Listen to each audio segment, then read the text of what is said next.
தனிநபரால் ஆக்கிரமிக்கப்பட்டிருந்த தென்காசி நகராட்சிக்கு சொந்தமான நிலம் மீட்கப்பட்டிருக்கிறது. தென்காசி மாவட்ட நகர எல்லைப் பகுதியில் 1 கோடி ரூபாய் மதிப்புள்ள 7.78 சென்ட் நிலத்தை தனிநபர் ஆக்கிரமிப்பு செய்திருந்தார். இதனை எதிர்த்து 2016ஆம் ஆண்டு நீதிமன்றத்தில் வழக்கு தொடரப்பட்டது.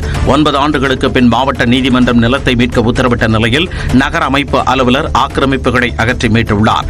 இந்த இடத்தில் மக்களுக்கு பயன்படும் வகையில் கட்டடங்கள் கட்ட திட்டமிடப்பட்டுள்ளது. நாமக்கல் மாவட்டம் எண்ணந்தூர் அருகே உள்ள விநாயகர் கோயிலின் உண்டியலை உடைத்து 7000 ரூபாயை திருடிச் சென்றவர் கைது செய்யப்பட்டார். சேலம் நாமக்கல் தேசிய நெடுஞ்சாலையில் உள்ள விநாயகர் கோயிலின் உண்டியலை உடைத்து பணத்தை மர்ம நபர் திருடிச் செல்லும் சிசிடிவி காட்சி அண்மையில் வெளியானது. இதுகுறித்து விசாரணை நடத்தி வந்த காவலர்கள் சேலத்தைச் சேர்ந்த பரத்ராஜ் என்பவரை கைது செய்தனர். சென்னை கந்தஞ்சாவடியில் சென்னை புறநகர் அதிமுக சார்பாக அமைக்கப்பட்டிருந்த நீர்மோர் பந்தலை முன்னாள் அமைச்சர் SP வேலுமணி திறந்து வைத்தார். சென்னை புறநகர் அதிமுக மாவட்ட செயலாளர் KP கந்தன் ஏற்பாட்டில் அமைக்கப்பட்டிருந்த நீர்மோர் பந்தலை திறந்து வைத்த அவர் தூய்மை பணியாளர்கள், ஆட்டோ ஓட்டுநர்கள் உள்ளிட்டவர்களுக்கு மோர், ரோஸ் மில்க், பாதாம் மில்க் உள்ளிட்டவற்றை வழங்கினார். சேலம் மாவட்டம் சங்ககிரியில் சொத்து தகராறில் கூலிப்படையை ஏவி தந்தையை மகன் கொன்றது அம்பலமாகியுள்ளது. சங்ககிரி அருகே பக்காளியூர் பகுதியைச் சேர்ந்த 65 வயதான ராஜேந்திரன் தனது மனைவி, மகள் மற்றும் மகனை பிரிந்து கடந்த 30 ஆண்டுகளாக திருச்செங்கோட்டில் வாழ்ந்து வந்துள்ளார். ஊட்டச்சத்து நிபுணராக பணிபுரியும் அவர் கடந்த 31ஆம் தேதி தன்னுடைய சிகிச்சை மையத்தில் கொலை செய்யப்பட்டு கிடந்த நிலையில் காவல்துறையினர் விசாரணை நடத்தினர். விசாரணையின் முடிவில் கூலிப்படையைச் சேர்ந்த 7 பேர் புதுச்சேரியில் கைது செய்யப்பட்டனர். கூலிப்படையை ஏவியதாக கூறப்படும் 29 வயது மகன் அரவிந்தும் தாய் ராணியும் தலைமறைவாகியுள்ளனர். விருதுநகர் மாவட்டம் சாத்தூரில் உள்ள புகழ்பெற்ற இருக்கன்குடி மாரியம்மன் கோவிலுக்கு மார்ச் மாதத்தில் 41 லட்சம் ரூபாயை பக்தர்கள் காணிக்கையாக வழங்கியுள்ளனர். இருக்கன்குடி மாரியம்மன் கோவிலில் ஒவ்வொரு மாதமும் உண்டியல் திறக்கப்பட்டு காணிக்கை எண்ணப்படுவது வழக்கம். அதன்படி கோவிலின் 11 நிரந்தர உண்டியல்கள் திறக்கப்பட்டு காணிக்கை எண்ணப்பட்டன. அதில் 41,07,000 ரூபாய் ரொக்கமும் 105 கிராம் தங்கமும் 880 கிராம் வெள்ளி பொருட்களும் காணிக்கையாக கிடைத்துள்ளன. சேலம் மாவட்டம் கந்தம்பட்டி ரயில்வே மேம்பாலத்தில் இருசக்கர வாகனத்தில் சென்ற தம்பதி மீது லாரி மோதியதில் இருவரும் பரிதாபமாக உயிரிழந்தனர். பூமிநாயக்கன்பட்டியைச் சேர்ந்த சேட்டு மற்றும் அவரது மனைவியான ஜோதி ஆகியோர் சேலம் பெங்களூர் தேசிய நெடுஞ்சாலையில் கந்தம்பட்டி மேம்பாலத்தில் இருசக்கர வாகனத்தில் சென்று கொண்டிருந்தனர். அப்போது பாலத்தின் தடுப்பு சுவர் மீது மோதாமல் இருக்க வண்டியை திருப்பியதில் பின்னால் வந்த லாரி அவர்கள் மீது மோதியதில் இருவரும் சம்பவ இடத்திலேயே உயிரிழந்தனர். திருப்பூர் மாவட்டம் பல்லடம் அருகே அதிவேகமாக சென்ற வேன் சாலையில் குவிந்த விபத்தில் 10க்கும் மேற்பட்டோர் காயமடைந்தனர். நொச்சிப்பாளையம் பகுதியில் உள்ள தனியார் பனியன் கம்பெனியில் பணியாற்றும் தொழிலாளர்களை ஏற்றிக்கொண்டு குருநாதன் பாளையம் வழியாக வேன் ஒன்று சென்றது. மிக குறுகிய சாலையில் அதிவேகமாக சென்றதால் ஓட்டுநரின் கட்டுப்பாட்டை இழந்த வேன் நிலை தடுமாறி சாலையில் குவிந்தது. இந்த விபத்தில் தொழிலாளர்கள் காயமடைந்தனர்.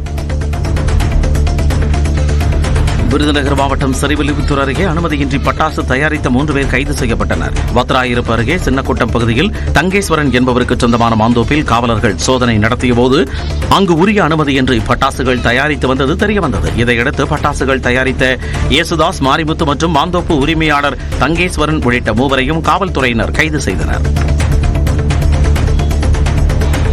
பெரம்பலூர் அருகே நிகழ்ந்த இருவேறு சாலை விபத்துகளில் அதிமுக முன்னாள் ஒன்றிய தலைவரின் கணவர் உட்பட 3 பேர் உயிரிழந்தனர். ஆலத்தூர் அதிமுக ஒன்றிய தலைவராக இருந்த வெண்ணிலாவின் கணவர் ராஜா இருசக்கர வாகனத்தில் மங்களமேடு அருகே சென்றபோது திடீரென மாடு குறுக்கே வந்ததால் விபத்தில் சிக்கி உயிரிழந்தார். இதேபோன்று சோமண்டாபுதூர் பிரிவு பாதையில் இருசக்கர வாகனத்தில் பயணித்த கோமதி என்பவர் சேலை சக்கரத்தில் சிக்கியதால் நிலை தடுமாறி கீழே விழுந்து உயிரிழந்தார்.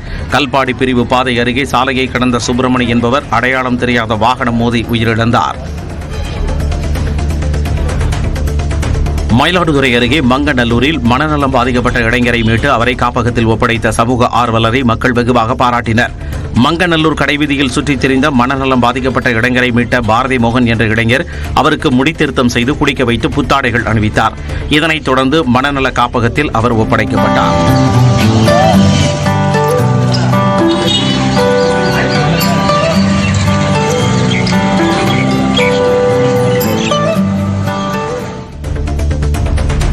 கனமழையால் கர்நாடக மாநிலம் பெங்களூருவில் சாலைகளில் வெள்ளம் பெருக்கெடுத்து ஓடியது. 30 நிமிடம் பெய்த கனமழையால் நகரின் முக்கிய சாலைகளில் தண்ணீர் தேங்கி குளம் போல காட்சியளித்தது. இதனால் வாகனங்கள் தண்ணீரில் தத்தளித்து சென்றன. ஒரு இடத்தை கடப்பதற்கே நீண்ட நேரம் காத்திருக்க வேண்டியிருந்ததால் வாகன ஓட்டிகள் சிரமத்தை சந்தித்தனர்.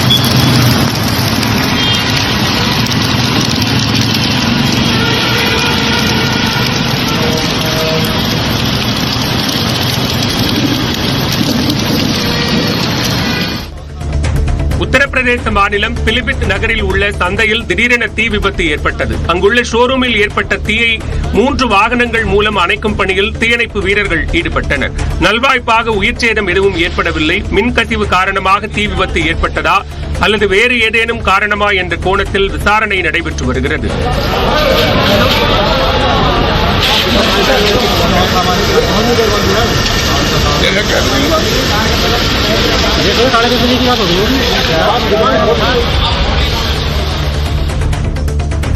விலைவாசி உயர்வை கண்டித்து கர்நாடக மாநிலம் பெங்களூருவில் பாஜகவினர் போராட்டத்தில் ஈடுபட்டனர். முன்னாள் முதலமைச்சர் எடியூரப்பா உள்ளிட்டோர் கலந்து கொண்டனர். கடந்த 2 ஆண்டுகளில் மட்டும் பாலின் விலை 3 முறை உயர்ந்துள்ளதாகவும் பாஜகவினர் குற்றம் சாட்டினர். இந்த போராட்டத்தில் ஈடுபட்ட அனைவரையும் காவல்துறையினர் கைது செய்தனர்.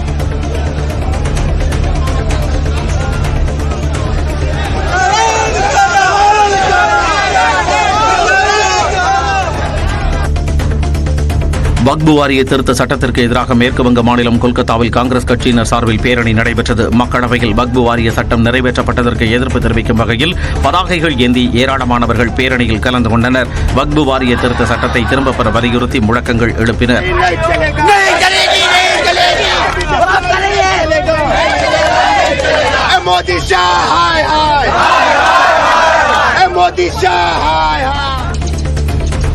இந்தோனேஷியாவில் உள்ள மவுண்ட் மராபில் மீண்டும் எரிமலை வெடித்தது. உள்ளூர் நேரப்படி 7:12 மணிக்கு எரிமலை வெடித்து சிதறியது. எரிமலை வெடிப்பானது கடல் மட்டத்தில் இருந்து 4391 மீட்டர் உயரத்தில் காணப்பட்டது. கரும்புகை வெளியே கக்கியவாறு எரிமலை வெடித்தது.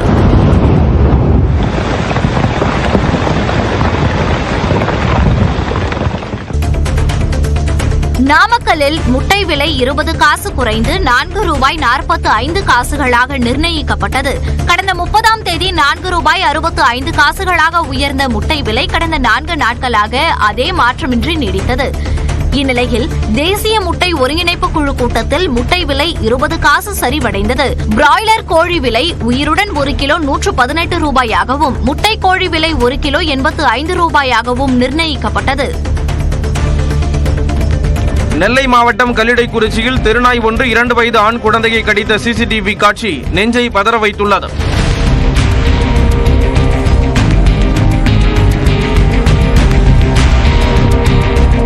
புதன்கிழமையன்று கல்லிடைக்குறிச்சி பகுதியில் சுற்றித் திரிந்த நாய் 60 வயது முதியவர், சிறுவர், சிறுமியர் என பலரையும் கடித்ததாக கூறப்படுகிறது. இதில் காயமடைந்த 10க்கும் மேற்பட்டோர் அம்பாசமுத்திரம் அரசு மருத்துவமனையில் சிகிச்சை பெற்றனர்.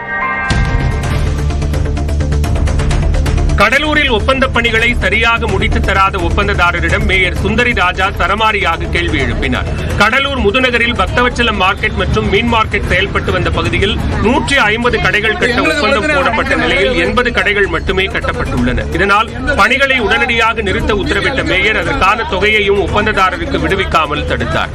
வரைபடத்தில் உள்ளது போல இல்லாமல் சிமெண்ட் கட்டைகள் ஏன் கட்டப்பட்டன, ஏன் குறைவாக கடைகள் உள்ளன என்று கேட்ட மேயர் யார் இந்த அதிகாரத்தை வழங்கியது என்று ஆவேசமாக கேள்வி எழுப்பினார். நீலகிரி மாவட்டம் கூடலூர் அருகே தேனீக்கள் கொட்டியதில் கேரள மாநிலத்தைச் சேர்ந்த சுற்றுலா பயணி ஒருவர் உயிரிழந்தார். கேரளாவைச் சேர்ந்த ஜாபீர் என்பவர் கூடலூர் ஊசிமலை காட்சிமுனை பகுதியில் தடுப்புகளை மீறி பள்ளத்தாக்கு பகுதிக்கு சென்றதுடன் அங்கிருந்த தேனீ கூட்டை கல்லால் அடித்துள்ளார். அதிலிருந்து வெளியேறிய தேனீக்கள் கொட்டியதில் ஜாபீர் பரிதாபமாக உயிரிழந்தார். அவரது உடலை வனத்துறையினரும் தீயணைப்பு வீரர்களும் 1 மணி நேரத்திற்கும் மேலாக போராடி மீட்டு கூடலூர் அரசு மருத்துவமனைக்கு அனுப்பி வைத்தனர். நெல்லை பாளையங்கோட்டையில் உள்ள அழகிய மன்னார் ராஜகோபால சுவாமி திருக்கோவிலில் பங்குனி பிரம்மோற்சவ திருவிழா கொடியேற்றத்துடன் தொடங்கியது. விமர்சையாக நடைபெற்ற கொடியேற்றத்தில் திரளான பக்தர்கள் பங்கேற்று சாமி தரிசனம் செய்தனர். 11 தினங்கள் நடைபெறும் பிரம்மோற்சவ விழாவில் தினமும் காலை மற்றும் மாலையில் ஸ்ரீ ருக்மணி சத்யபாமா சமேத ராஜகோபாலர் பல்வேறு வாகனங்களில் வீதி உலா வருவார். விழாவின் சிகர நிகழ்வான திருத்தேரோட்டம் வரும் 12ஆம் தேதி நடைபெறுகிறது. விழுப்புரம் மாவட்டம் மேல்மலையனூர் அருகே குடும்ப சண்டை காரணமாக கிணற்றில் குதித்த மருமகளை தடுக்கச் சென்ற மாமியாரும் கிணற்றில் தவறி விழுந்த சம்பவம் பரபரப்பை ஏற்படுத்தியது. பழம்பூண்டியைச் சேர்ந்த சரசு என்பவருக்கும் அவரது மாமியார் மல்லிகாவுக்கும் தகராறு ஏற்பட்டதால் ஆத்திரமடைந்த சரசு கிணற்றில் குதிக்க முயன்றுள்ளார். இதை அவரது மாமியார் மல்லிகா தடுக்க முயன்றபோது கால் இடறி இருவரும் கிணற்றுக்குள் விழுந்துள்ளனர். இதையடுத்து சம்பவ இடத்திற்கு விரைந்த செஞ்சி தீயணைப்பு துறையினர் இருவரையும் கயிறு கட்டி பத்திரமாக மீட்டனர். சிவகங்கை மாவட்டம் சிங்கமுனரி அருகே தம்பி இறந்த அதிர்ச்சியில் அக்கா உயிரிழந்த சோகம் நிகழ்ந்துள்ளது. கிருங்காக்கோட்டை சாமியாடி களத்தைச் சேர்ந்த மருதன் என்பவர் மூச்சு திணறலால் உயிரிழந்தார். தனது தம்பியின் மரண செய்தியை கேட்டு அவரது அக்கா புஷ்பம் மிகுந்த மனவேதனையில் இருந்ததாக கூறப்படுகிறது. இதனிடையே உயிரிழந்த மருதன் உடலின் மீது விழுந்து கதறி எழுத அவர் திடீரென மாரடைப்பு ஏற்பட்டு உயிரிழந்தார். சென்னை ஆலந்தூரில் தனியார் பேருந்து மீது இருசக்கர வாகனம் மோதிய விபத்தில் போக்குவரத்து சிறப்பு உதவி ஆய்வாளர் உயிரிழந்தார். சென்னை புதுப்பேட்டையைச் சேர்ந்த சிறப்பு உதவி ஆய்வாளர் சிவகுமார் பணி முடித்துவிட்டு இருசக்கர வாகனத்தில் வீடு திரும்பிக் கொண்டிருந்தார். அப்போது ஆலந்தூர் பேருந்து நிறுத்தத்தில் நின்று கொண்டிருந்த தனியார் பேருந்து மீது சிவகுமார் பலமாக மோதினார். இதில் பலத்த காயமடைந்த அவர் போரூரில் உள்ள தனியார் மருத்துவமனையில் அனுமதிக்கப்பட்ட நிலையில் சிகிச்சை பலனின்றி உயிரிழந்தார். கடலூர் மாவட்டம் சேத்தியாத்துப்பு அருகே அரசு பேருந்து பிரேக் பிடிக்காமல் விபத்தில் சிக்கியது. சென்னையில் இருந்து கும்பகோணம் நோக்கி சென்ற அரசு பேருந்தின் பிரேக்கில் பழுது ஏற்பட்டது. இதனால் குமாரக்குடி அருகே தேசிய நெடுஞ்சாலையில் பாலத்தின் சுவரை இடித்து நின்றது. நல்வாய்ப்பாக 30 அடி ஆழ கால்வாய்க்குள் விடாமல் அந்தரத்தில் தொங்கியபடி பேருந்து நின்றது. இதனால் பேருந்தில் பயணம் செய்த 20 பயணிகள் காயமின்றி தப்பினர். திருவாரூர் மாவட்டம் மன்னார்குடி ராஜகோபால சுவாமி கோவிலில் பங்குனி தேரோட்ட திருவிழாவில் கொட்டும் மழையில் நனைந்தபடி ஆயிரக்கணக்கான பக்தர்கள் தேரை வடம்பிடித்து இழுத்தனர். பிரசித்தி பெற்ற வைணவ திருத்தலங்களில் ஒன்றான ராஜகோபால சுவாமி கோவிலின் பங்குனி பெருவிழா கடந்த மாதம் 18ஆம் தேதி கொடியேற்றத்துடன் தொடங்கியது. இந்நிலையில் திருவிழாவின் முக்கிய நிகழ்வான தேரோட்டம் விமர்சையாக நடைபெற்றது. கோவிலின் 4 வீதிகள் வழியாக வந்த தேரை கொட்டும் மழையையும் பொருட்படுத்தாமல் ஆயிரக்கணக்கான பக்தர்கள் வடம்பிடித்து இழுத்தனர்.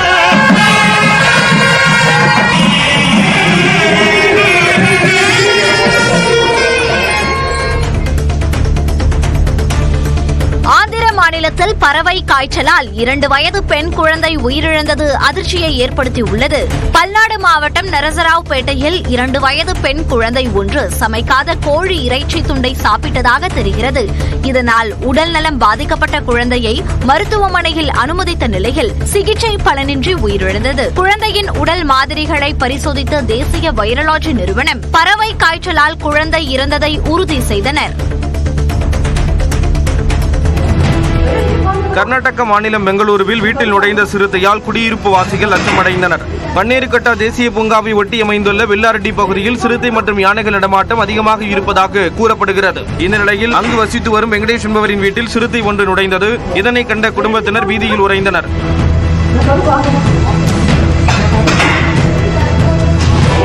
உடனடியாக கதவை பூட்டிக் கொண்டு பாதுகாப்புடன் அனைவரும் இருந்ததால் அசம்பாவிதம் தவிர்க்கப்பட்டது. தகவல் அறிந்து சென்ற வனத்துறையினர் சிறுத்தையை கூண்டு வைத்து பிடித்தனர். தேர்தல் பரப்புரைக்கு சென்ற ஆஸ்திரேலிய பிரதமர் கால் இடறி மேடையில் இருந்து கீழே விழுந்த சம்பவத்தால் பரபரப்பு நிலவியது. சிட்னியில் ஆஸ்திரேலிய பிரதமர் ஆண்டனி ஆல்பனீஸ் தேர்தல் பரப்புரையில் ஈடுபட்டுக் கொண்டிருந்தார். அப்போது அங்கிருந்தவர்களுடன் மேடையில் குழு புகைப்படம் எடுக்க முயன்ற போது திடீரென காலிடறி ஆண்டனி கீழே விழுந்தார். சுதாரித்துக் கொண்ட அவர் உடனே மேலே எழுந்து நின்றார். நல்வாய்ப்பாக அவருக்கு காயம் எதுவும் ஏற்படவில்லை.